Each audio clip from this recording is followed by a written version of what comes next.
79ನೇ ಸ್ವಾತಂತ್ರ್ಯೋತ್ಸವದ ಕಾರ್ಯಕ್ರಮ ಅಂಗವಾಗಿ ತುಮಕೂರಿನಲ್ಲಿ ಚಿಣ್ಣರು ಧ್ವಜಾರೋಹಣ ಹಿಡಿದು ಮೆರವಣಿಗೆ ನಡೆಸಿ ಎಲ್ಲರ ಗಮನ ಸೆಳೆದರು.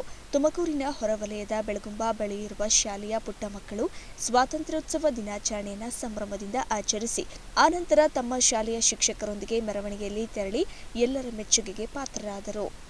ಮಾರುತಿ ಪ್ರಸಾದ್, ಅಮೋಘ್ ಟಿವಿ, ತುಮಕೂರು.